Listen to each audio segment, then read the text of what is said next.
Oh, whoops, is your microphone on? I don't know. Can you hear me? One, Nope. 2, 3. I think we turned it off. July celebration. That was, how long's that been such a big festivity here? Well, 4th of July, if I remember right, it was in 1959. Me and my brother-in-law, Carl Christensen, we were building an addition on a school here.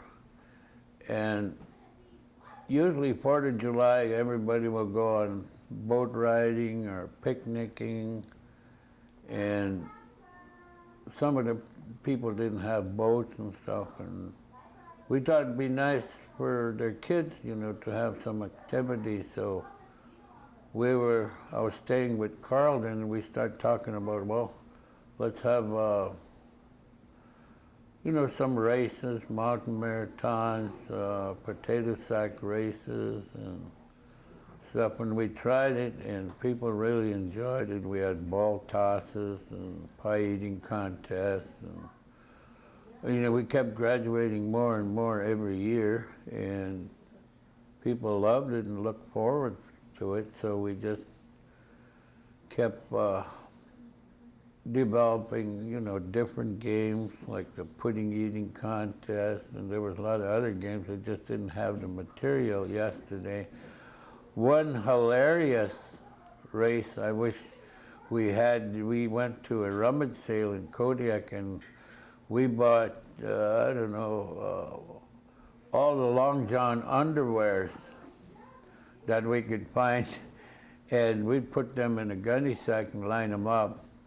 And the race was they had to run, put the underwears on, and then bounce down the road to a line and go back the same way did the other buoy races. But that was hilarious to see, first the boys and girls and then the men and the women running up and down the roads on balloons with those underwears on. But they didn't have any. They tried to get some for this year, but they didn't.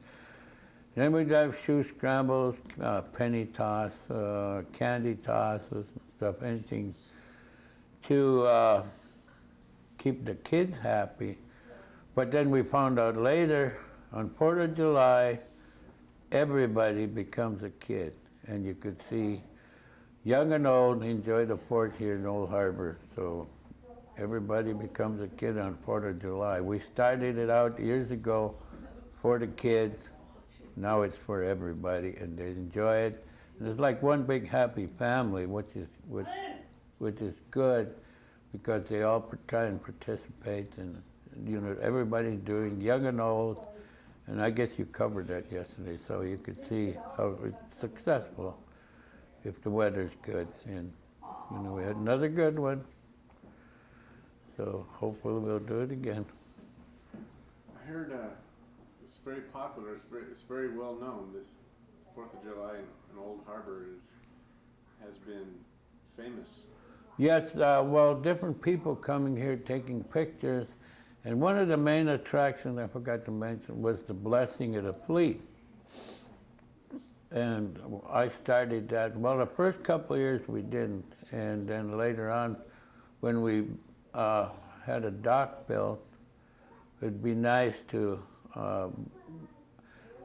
They used to have services for the fishermen, so we always planned it on 4th of July, because that's when the main fishing season starts, and then they'll get their boat blessed and have a boat parade, and like you covered, so it was became famous. People from all over the world seen it on the National Geographic film that they filmed here once. So we get letters from Belgium, Germany, and stuff, and they sure like what we're doing. And people come from all over to see it.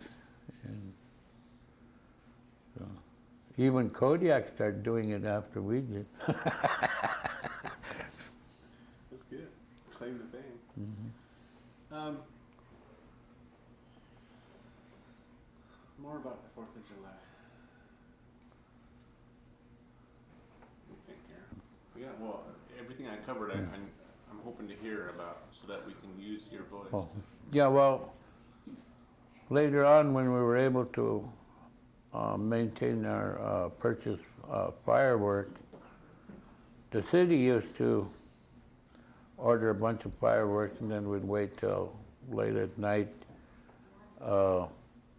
and we'll go out and set off fireworks, usually from the dance, but they didn't have a dance hall last night, so everybody went out at about 11:45 or 11:30 and got all ready, and we requested everybody to go down on the beach because of the dry area, and everybody you've seen last night came out and set their fireworks off in a place so anything landing would go in the water, and it was beautiful and we enjoyed it. Mm-hmm. Some of the races I see some of these kids are in pretty good shape out here. Climb that hill. I couldn't even make it part way up. So too tired. Yeah, well, if you got a mountain in your backyard like we do here, everybody could usually hike it, walk it, and they keep in pretty good shape. It's a lot of fun and healthy for the kids. Whaling community? Yes, way back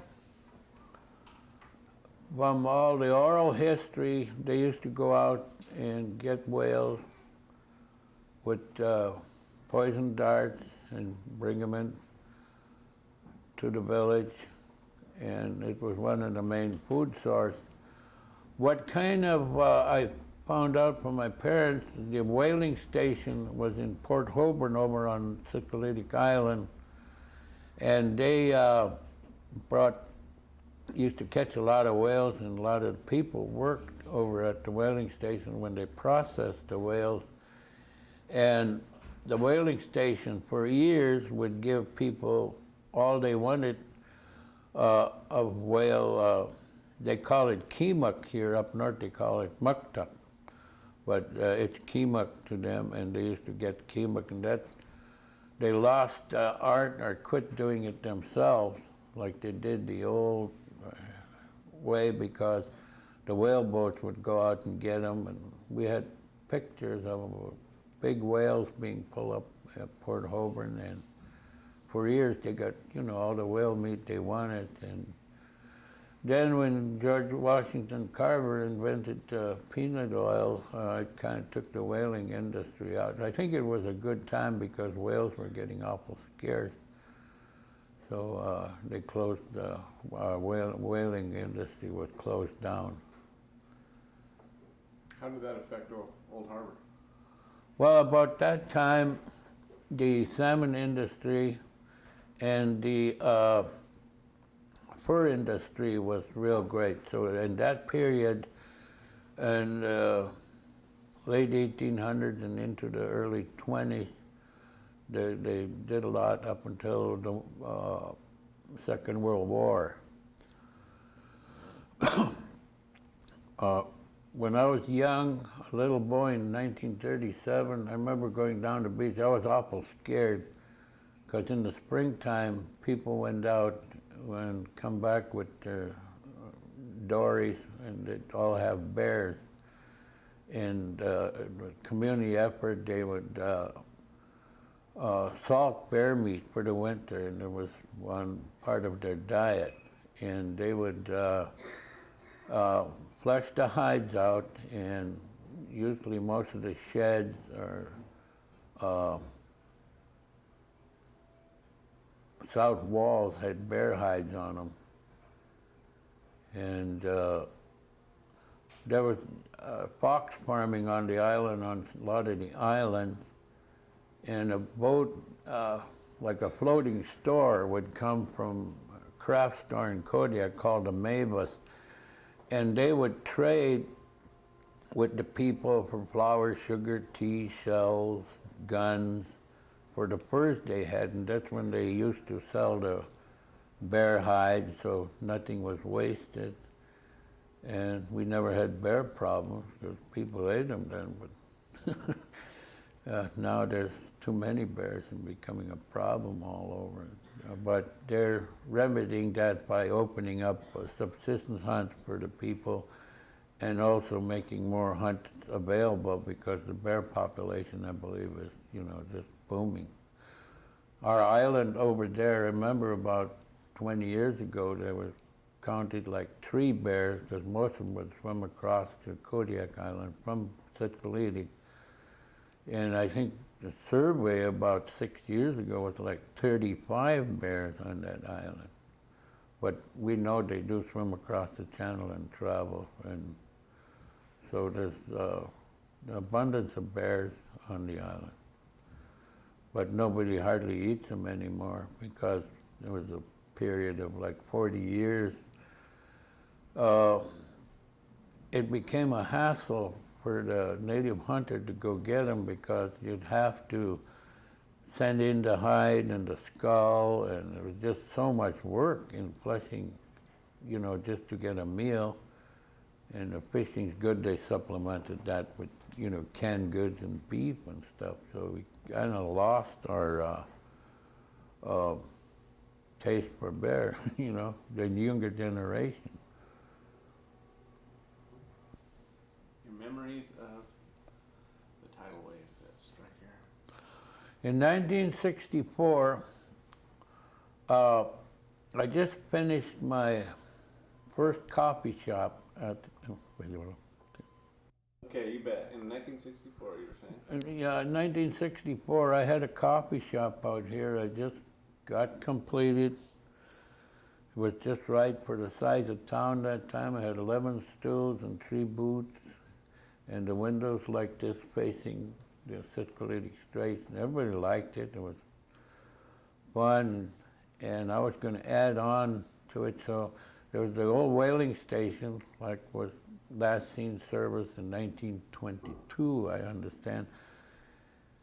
But up in the eaves of the building, there was 2x6 red cedar and yellow cedar over 40 feet long. In the old days, you can't buy them like that now.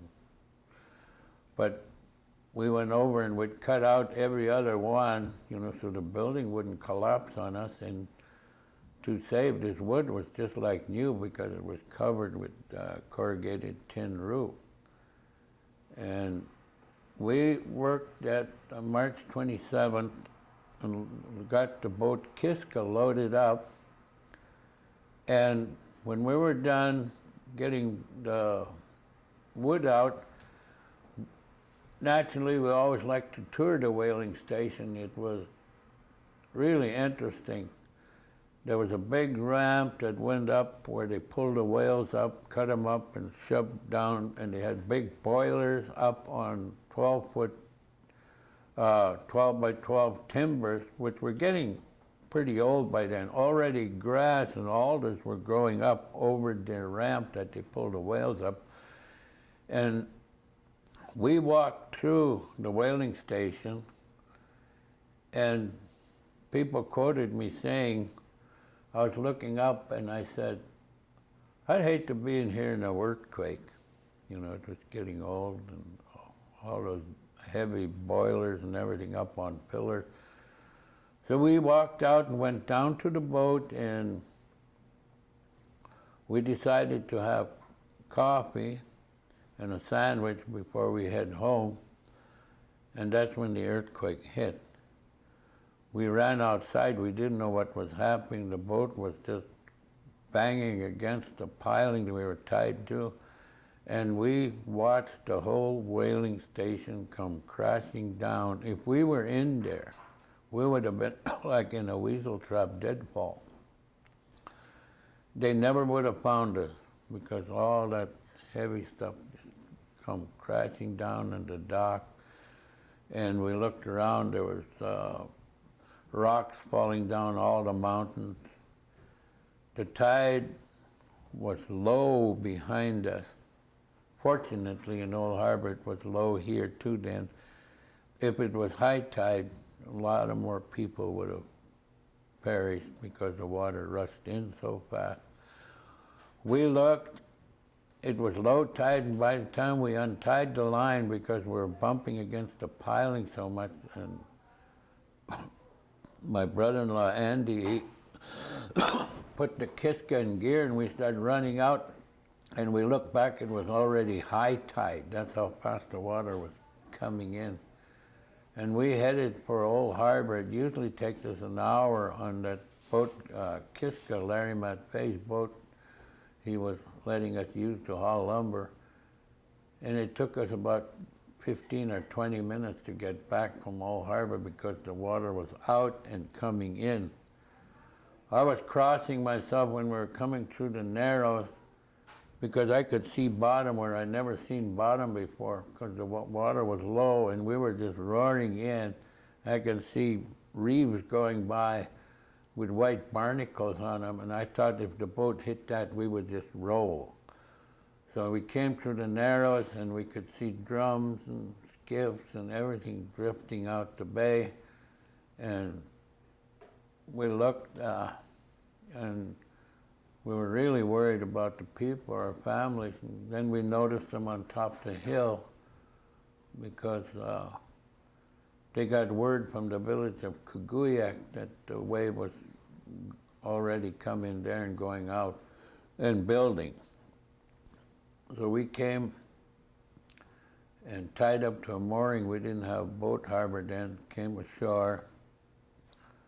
I ran to our house and got blankets and everything because it was already a chill in the air. You go up and find my wife and 2 daughters up on top of the hill. And then I think somebody we made like 11 trips up and down that hill that night because when the water would go out, we knew it'd be a while before it'd come back in. George Inga, the man you interviewed yesterday, was very helpful to me, and I thank God he was with me. He spoke good Aleut, and there was a lot of older people, and I was trying to organize, and I couldn't talk good Aleut, but he would holler in Aleut and organize the older men, because when they get excited, they just talk Aleut. They wouldn't talk English anymore, it seemed like to me. But he was my right-hand man and helped organize and getting groceries, camp stoves, blankets, tents, anything we can get out between waves. Larry Matfei was running up and down calling on the radios, a ship-to-shore radio which he had in his house. And the second wave, he lit a gas lamp and had hooked up to batteries and put his lamp on the table, and there was a lot of aftershocks, and hear a good rumble, and he'd run up the hill again. And when the wave went out, he come running down to, talk more boats and stuff on what's happening.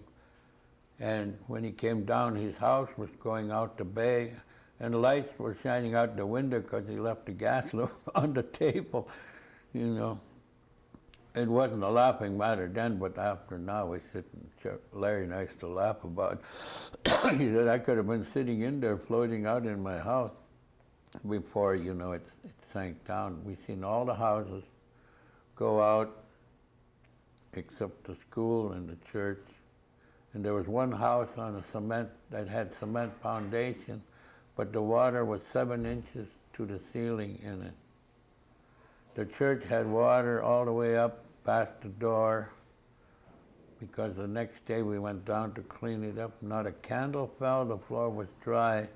Larry Matfei said, I'm going to prove this. He went and drove a nail in the wall to show the line where the water, because oil and stuff marked the white church building on the outside. An old man told me, please clean up the church before we leave. And so we all went over there to clean it up, waiting for the last boat. And when we pulled all the logs and debris and wood and cans and stuff that were in front of the door, I ran in. I didn't realize till I heard the other men kneeling down and crossing themselves.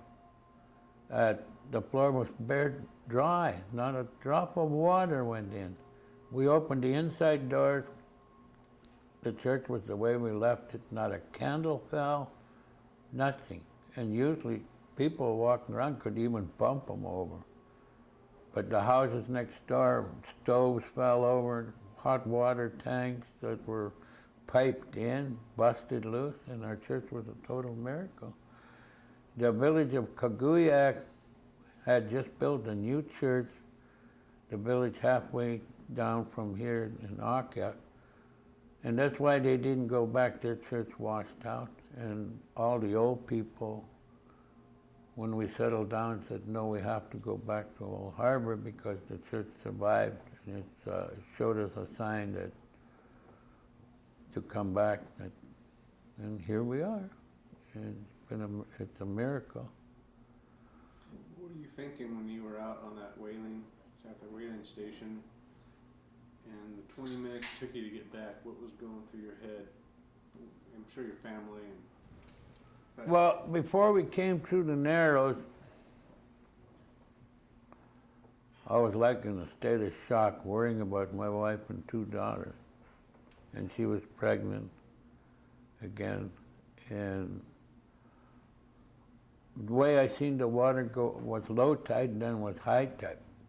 I thought maybe the water came over the village and didn't know what to expect.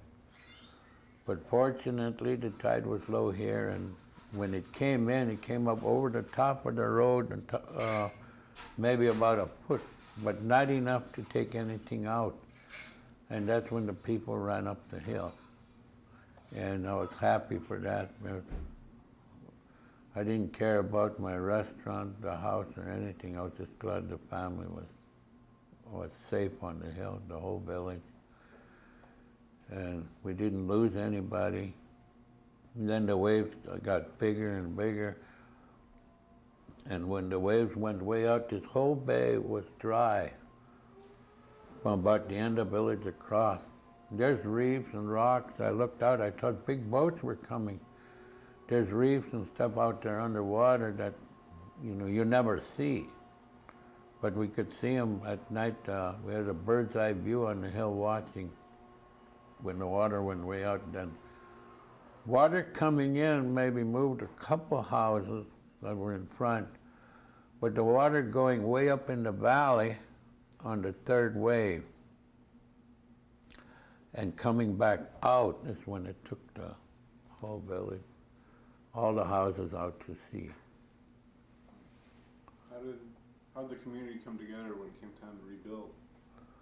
Well, we were evacuated to Kodiak and then to Anchorage, to the Airport Heights School, and then later to Camp Denali. This time we're negotiating with the BIA and Red Cross to come back to Old Harbor. And first they put us in tents. We had a little tent city. It looked like an army camp, until they come in and put fill in and rebuild the village. And that's why you got the army-looking type situation, everything's lined up. Well, we wanted it different, but we couldn't hardly argue. We're getting homes, and we're thankful for getting home, so you don't, bite the hand that feeds you because you're getting home. We wanted it in a checkerboard fashion, all the way down to where the old village was, halfway down the airstrip. So we'd be protection against fire and have future expansion and more yards. But my council said, gee, we can't, argue and holler with them, and that, we're getting homes and we should be thankful. And, but I still went a lot of rounds with people that were coming, because, we knew we were going to live here, and we didn't mind if we had to pay for them, that we just, wanted to make it nice. And there was supposed to be a slope and all this that never came about because of money. And if we spread it out, it would be cost prohibitive because of water and sewer lines and electric lines and just one thing against the other, so they bunched us up. And what upset me was someone put an article in some magazine after a tidal wave. People in Old Harbor want to be close together. That's why they build the houses close together. I felt like telling him, hey, you're full of baloney. They put us together for all those other reasons and blamed it on us. But that's the way things go. We're thankful nobody got hurt was the main thing. There was an old gentleman, Scotchman, that fished the Aleutian cod fishing era, retired at the old freezer plant across the bay. And he was kind of a psychic old guy. He would tell me and Carl when we used to go visit him that you boys should get out of Alaska in '64. We thought he was just a cabin fever or something. But he's the one should have got out of Alaska. The poor old guy, the tidal wave got him. He's the only one we lost here, but he lived across on the island. So that was the... What does the future of Old Harbor look like with the kids, you know, some going to school, some not coming back to live? What Well, does the future hold? we hope we got into plans for a cultural center to be built here with a corporation and other organizations to help us to make it more attractive for our young, by teaching the culture and different trades, more in the tourist industry if we keep controlling it like we do, and little businesses and stuff. So we want our people back here in the village.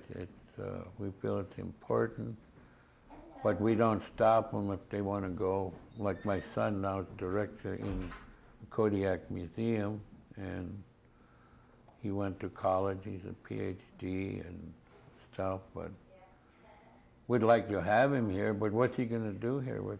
You know, we don't have a cash base, and we don't have, you know, anything to pay anybody to survive, but we got to create all this. So I'm glad corporation, the city, tribal are all putting their heads together. We will be having meetings with the three organizations to see which direction we can go. There's talk of we might plant buffalo on the island for buffalo hunts, maybe caribou for a food source. We work this all out with Fish and Game and see if one species don't bother the other species. We have to do it, you know, scientifically with biologists. There's a lot of good ideas, but some won't work. Like Kodiak many years ago used to have hundreds of silver salmon streams, mostly on the north end. Old people there used to tell me they'd get thousands of silvers, but because of big trees, the beaver will knock a tree down, and the tree is strong, and they can make a dam, beaver dam, and this stops the fish from going in if nobody's hunting the beaver. And down here, fortunately, we don't have that many trees. They try to knock down a cottonwood, and a big rain did wash out, and most of the time they'll become bank beaver instead of pond beaver, which is fortunate for us, but it hurt a lot of the silver salmon stream on the north end. But they say it's good for the environment. You know, they're scientists, they know. That's what I say. Well, what are some of your dreams for Old Harbor? What are some of your hopes and, oh boy, be like right now? Oh, I'd like to see, you know, bottom fish industry and processing done here. Even specialty food, we tried before. We almost had it through Community Enterprise Development Corporation, but our main target then was sea lion. And we had market for all the byproduct to go to mink farmers in different states. The hides would go to Hudson Bay Company in New York and Asia for wallets and stuff like that. We had it all covered so nothing be wasted. But when the Mammals Act came in, that shut us down, so we had like $90,000 worth of equipment here. In them days was a lot of money. The bank stopped the loan when the Mammals Act came in. That shut us down. We tried to say we can do other things, which we're hoping to do now, but in the nano studying, just like for herring bait and stuff, it's real expensive. And plenty herring here. He said you can open your doors on your freezer plant just by putting up herring, and then we can go into the specialty food, smoked salmon and stuff, because they're catching it all here and taking someplace else and do it. Why not do it here? Create jobs so we can do it, and this is our game. But first we got to overcome the electricity problem. His 60th birthday, huh? Or 65, George. How many years ago was that?